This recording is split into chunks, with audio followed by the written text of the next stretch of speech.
बिथांमोना आंखौ नाङा होननानै बुंदों आरो रिकल खालामनो थाखाय खावलायदों। बोरै रिकल खालामथावना जेनेबा जिहेथु खेबसे नङा खेबनै गासै स्टुडेन्टफोरखौबो लानानै खालामनाय जायो आरो बेयाव इलेक्सन कमिशनार स्टाफ टिचारफोरा गासिबो थाजोबो माने अकल आंनि टिमल' नङा अपोनेन्ट टिमनि मानसिफ्राबो थायो।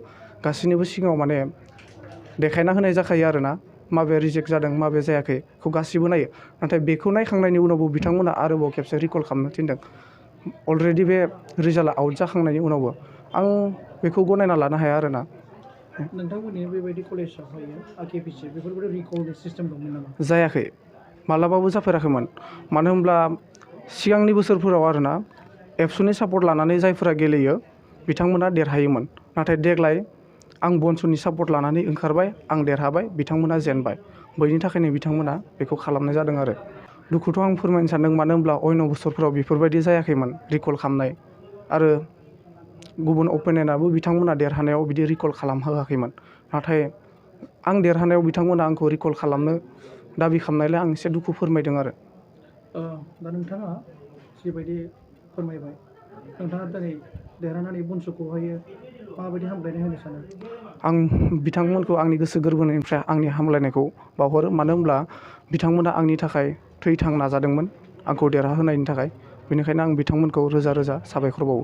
जोंनि टंला कलेजाव गोबाङावनो खोनादों जानो हानाय रिजाल्टनि सायाव लानानै गोबां दावराव दावसि जादोंमोन आरो बेयाव थांनाय एक्सिएसआ एसेबां रेसपन्स होआसै। बेनि थाखाय आंखौ लोगोफोरा खावलायनायलाय आं ओंखारबोबाय। दायो आरो जिहेथु इउनिभारसिटिनि जेभियार आदा बिथाङा आंजों मोजां। मानो होनब्ला आंबो सानबाय आदाजों लोगो जाफानानै मोजां खामानि मावनो हागोन होननानै आं ओंखारनाय जाबाय आरो। আমাৰ ছিনিয়ৰবিলাকে কৈ থাকে যে সোমকৰ বড়ো এজন ভাল মানুহ হয়। তাৰপিছত কামবিলাকো খুব ধুনীয়াকৈ কৰে, যিবিলাক ষ্টুডেণ্টবিলাকে সহায় পাব পিছলৈকে। আমি এতিয়া ফাৰ্ষ্ট ছেমৰ হয়, তাৰপিছত আমিও সহায় বিচাৰিম। তেতিয়া আমি সহায় যেতিয়া পাম আৰু তাৰপিছত সেইটোৰ কাৰণে আমি ভোটটো দিলোঁ আৰু যেন আমি পিছলৈকে সহায়টো পাওঁ। লগতে বেলেগ ষ্টুডেণ্টবিলাকেও যাতে সেইখিনি সহায় পায় যিবিলাকৰ কাৰণে সিহঁতে বিচাৰে। ষ্টুডেণ্টবিলাকৰ যদি অসুবিধা হয় সিহঁতক যাতে পেলাই নিদিয়ে যোৱাবাৰ যিটো কৰিলে, এইবাৰ যাতে সেইটো নহয়। সকলোকে সহায় কৰক আৰু সহায় কৰিলে বাৰু নিজৰে নামটো থাকি যাব।